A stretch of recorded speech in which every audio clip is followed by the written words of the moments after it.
G'day and welcome back everybody to another matchup preview podcast for round 16 of the NRL. It is the second major bye round of the year, of the season. It is a pretty important time in the sort of SuperCoach draft NRL landscape to steal some wins if you're sort of battling, or consolidate if you're up the top or in the middle, and also to pick up some value on the waivers. As some people check out, if you're not playing bye rounds and whatnot, a lot of people check out and they don't capitalize on some of the names, some of the injuries, some of the drops from other teams that are more desperate. And to, add to that, there's a lot of trade opportunities. There's buy low as people are distracted. There's guys that need wins now that you can give them immediate value and production and get something that suits you in the finals. A lot more right now in this period of the season. It's one of the most important times of the season. For me, it's this period followed right after Origin, when you, just before people look too far ahead into finals, you've got to finalize the team you want to take into the arena, into the cauldron of finals in SuperCoach and NRL Fantasy Draft.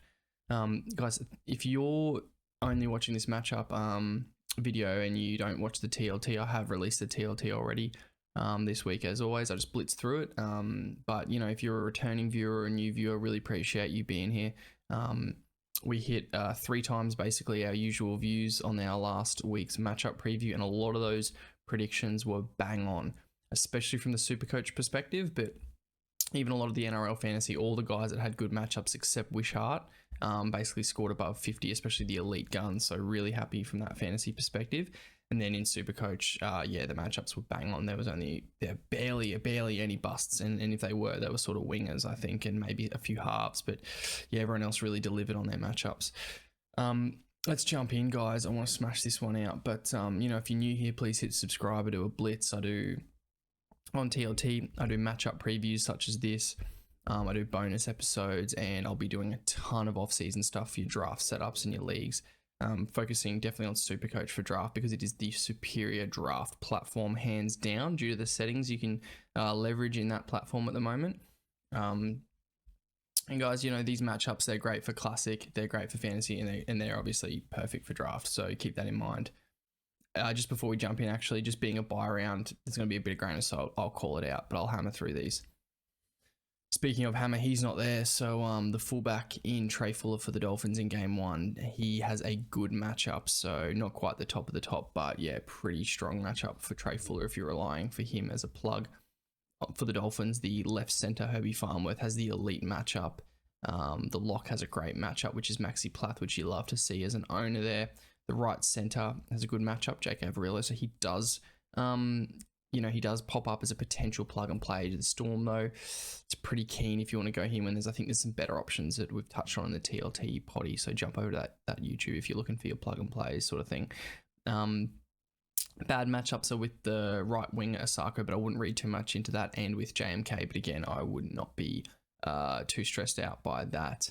Ewan Aitken isn't going to be affected by a tough matchup in my mind either. The Dolphins are dominant on their left side. Overall, it is the SuperCoach sort of like balance here is in favor of the Storm, as you'd expect. They're a better scoring team and a little bit better defensively as well, despite both teams being sort of at the top part of the NRL ladder. For the Storm, Katoa and Hughes, that are just incredible duo, have elite matchups. So you're just super stoked if you're under there. They had bad matchups last week, guys. I told listeners just to ignore that. There's sometimes the footy beats the stats, and I was correct. They hammered in really solid SuperCoach scores. Harry Grant, it's not Harry Grant, it's Bronson Garlick, an elite matchup there at hooker. The front rowers have great matchups. The left center has a great matchup. I don't know how that'll probably be Iramia or Grant Anderson. I'm not sure. So just grain of salt with the centers and the wingers here at the Storm. How it's all going to play out, I'm not sure. Bad matchup for what's his face on the right center there, the Nick Meaney. But again, you'd be playing him if you had him in a buy round, so don't overthink it. Poor matchup for the Ryan Pappenhausen owners there for him, but yeah, you'd be playing him, and I don't think he'll have a poor matchup. I think he'll go, oh, well, back from injury could be a bit tentative, but yeah, you're playing him 100%. Storm are dominant down their right, Dolphins are dominant down their left. VCs galore here. Chuck them on and enjoy. If you've got those gun players, especially the Herbie Farnworth, it's a great VC here, and Jerome Hughes and Katoa are great VCs. But if you're in certain positions, you're probably going to captain one of them, which I totally understand. Game 2 of the round, if I can get there, is Titans v Wars. For the Titans, the elite matchup is with the right winger. That could be Sami, it could be Fafita, I'm not sure. Right centre, again, out of those two, not sure, has a great matchup. Left to RF, David Fafita, gun captain or VC option here. He has a great matchup. Left centre as well, Brian Kelly. Usually those two go hand in hand. If one's got a poor one, the other one usually has a poor one, and vice versa, but they're on the great matchup system here. Left half, good matchup. Fullback, good matchup for Keanu Kinney. So he presents as a great plug and play and potentially a solid VC, given how well he can sort of score in Supercoach. Potentially. Front rowers have bad matchups, but as I mentioned in the TLT, I wouldn't be playing him. The right half has a poor matchup, but again, I wouldn't overthink that for someone like Jaden Campbell.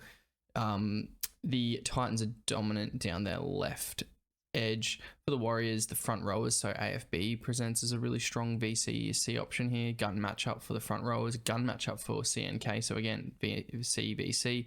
Left center, great matchup. Right half, Sean Johnson, great matchup. Interesting to see how he goes after sort of a dud on the weekend. Right to RF, near core and neutral matchup. The bad matchups for the Wars with the left winger, the left to RF, and the right center. So yeah, just bear that in mind. The Warriors are quite a balanced Supercoach scoring team, so they score on their left and fantasy score on their left, middle, and on their right edges, pretty balanced. So yeah, if you got your guns, you play them, and yeah, you're going to do well. Discrepancy is in favor of the Warriors. That's pretty evident. The Titans, what they do, despite losing NRL games, is they score quite well in Supercoach by being, a bit of a footy side, so to speak. They throw the ball around, so that's why the Titans are able to sort of keep things relatively close from an overall metric perspective in my data model. Next game, Roosters Bulldogs, game of the round. It's a bloodbath in the stats. Look at the Roosters. They've got two above neutral matchups. So let me go through this.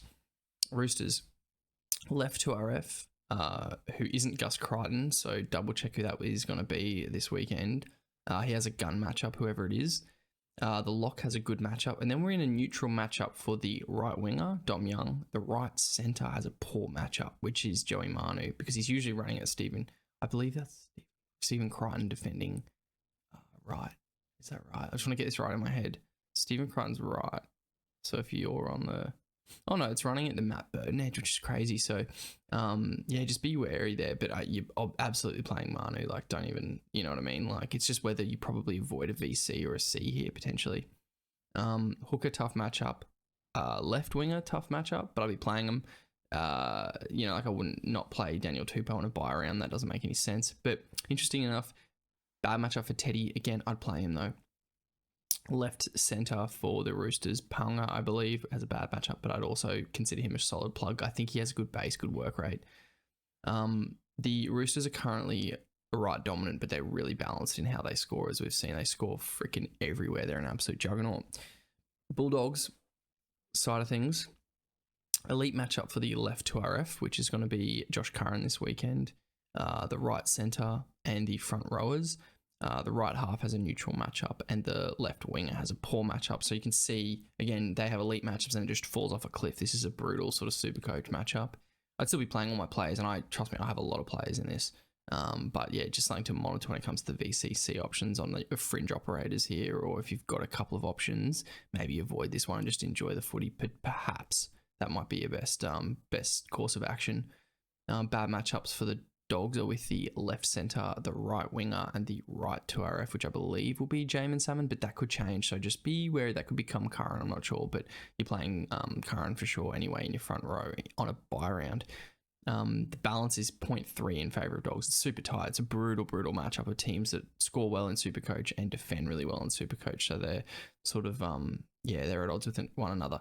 The Dogs are currently dominant down their right side. So, the one elite matchup here that could be a really good play potentially as a VC is Jacob Carraz with the right centre with an elite matchup. I think that's good, but he just doesn't quite do it at centre, does he, guys? So yeah, this is one to think about and jump in the Discord and ask a question, or jump on Twitter and ask a question if you've got a 50-50. I can run through it with you, or chuck people into the calculator perhaps. Next game, Rabbitohs Sea Eagles. For the Rabbitohs, we've got a left half with an elite matchup, which is Whiten, I believe. Great matchup for the left winger, the right to RF. The right winger has a great matchup, and the fullback, Jai Gray, has a great matchup. Good matchup for the front rowers. For the Bunnies, the bad matchups are with the left to RF, the left centre, and the lock. The Bunnies are dominant through the middle of the field, which poses well for Damien Cook owners. For the Sea Eagles, the elite matchup that exists for them, the only one is with the right winger, which is Jason Saab. So he does present as a potential plug and play. Just note that without Daly Cherry Evans and Carl Lawton there on the right edge, I'm just not sure how effective their attack's going to be. So just bear that in mind and be a bit cautious with plugging Saab in. Great matchup for the lock, Nathan Brown, and the left winger, Tommy Talau, who I mentioned in the TLT. He's probably the better plug, honestly, because at least Brooksy will be running the show. And I trust him more than Lawton, but honestly, who knows? Neutral matchups for the right centres, the left to RF and the left half, which is Brooksy. Bad matchup for the right half and the right to RF. So even without DCE and what's his face, Ola Kawatu, I don't trust that right edge, if you get me. That's sort of what I'm getting at. Like, they've got bad matchups and they're sort of the second string players there. Poor matchup for the fullback, Lehigh Hopewadi, but you play him in this matchup. I'm ignoring that for someone like Lehigh, who has is pretty gifted when it comes to scoring in SuperCoach and fantasy.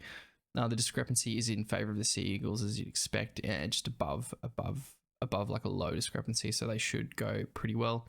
And without Latrell and stuff for the Bunnies, that's going to impact their ability to score too. Dominant side for the Bunnies, as I mentioned, is the middle, while the Sea Eagles are dominant down their left currently, which is really interesting because the right is full of guns. The next and last game, I think, is the Tigers v the Raiders. Elite matchup for the Tigers. The hooker, the left to RF, Samuel Fino, which we love as owners in your front row spot or in your mid pack in fantasy. Right centre and left centres both have elite matchups, but I wouldn't be playing them, I don't think. Right half has a great matchup, which I believe is going to be Aiden Caesar. Fullback has a great matchup, Jareem Buller, but again, I probably wouldn't want to rely on him. But it's a bye round, so you may have to. Left winger has a tough matchup. Has a tough matchup. Left half, Lockie Galvin has a poor matchup, and front rowers for the Tigers have a poor matchup. The Tigers are sort of dominant in their middle of the field scoring wise when it comes to SuperCoach and fantasy points. For the Raiders, the gun matchups in this game are just with the right winger and the left centre. And I think Xavier Savage would be a beneficiary of the left centre having a gun matchup. So please play Xavier Savage. I wouldn't necessarily play Kotrich though. He's just nothing. Right to RF, Elliot Whitehead is an elite matchup, so he could be someone to be considered as a plug-in. He's scoring really well, but he's scoring a lot of tries, so just bear that in mind. Right half, KO Weeks has a elite matchup, so people who are deliberating over playing KO Weeks this weekend in their fullback or half spots or whatever, I think he's definitely a fire up against the Tigers, and now the matchup's here to prove it. Hooker has a good matchup, which is probably Appy, but I haven't looked. Oh yeah, I think it is Appy, yeah. Left half has a great matchup for the... Oh, no, it's not. I'm talking about the Raiders, so not Appy. Ignore that. The hooker has a great matchup. Ignore that, definitely, for the Raiders. Their hookers suck. And the left half, Ethan Strange, as I mentioned, the TLT is a great plug-in this weekend, or just confident start with a great matchup there. The tough matchups for the Raiders are the lock, the right centre, and the front row pack. But again, you're probably playing all those guys because that's Tomoko, and your front rowers there are include Tarpanay, so you'd be playing them with confidence. Discrepancy in favour of the Raiders, which is pretty evident. They're both pretty mid, these teams. You just don't want to own too many Raiders and Tigers, as simple as that, even though they do have good buy coverage, so they're fine as plugins. As I mentioned, the Tigers are sort of score their majority of their fantasy points down the middle, and the Raiders do that down the left, so that's why I mentioned Xavier Savage, as well as they've got that clear left edge matchup benefits there for Savage. That'll do it. So let me just run through the questions. double check we don't have any freshies can roll in since the last recording. No, we're good. So we're good on that end. Sweet, guys. I'm going to smash that out to buy around. Thank you so much for watching. If you enjoyed or if you've had any benefit from any of these, you know, the advice here or the questions or the matchup previews, please chuck a like on the YouTube video. I really appreciate it. If you're on Spotify, 5-star review goes a long way. So really appreciate that too. Yeah, just trying to hammer these out. Been super busy. Next week we'll be back again doing the damn thing.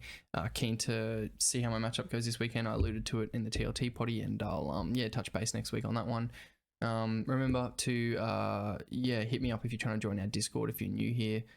We have heaps of good people throwing advice and ideas. Like even I'm asking questions in there because I just love different opinions and viewpoints. It's a lot easier to give unbiased advice when it's not your team, so I find asking questions is absolutely the best way to go, and the Discord is the absolute best place to do that. Thanks for listening, guys. Yeah, good luck in your matchups, and any questions, yeah, just hit me on Twitter or in the Discord, whatnot. Appreciate all you listening. Thanks so much. Have a great rest of your week and weekend in the buy round.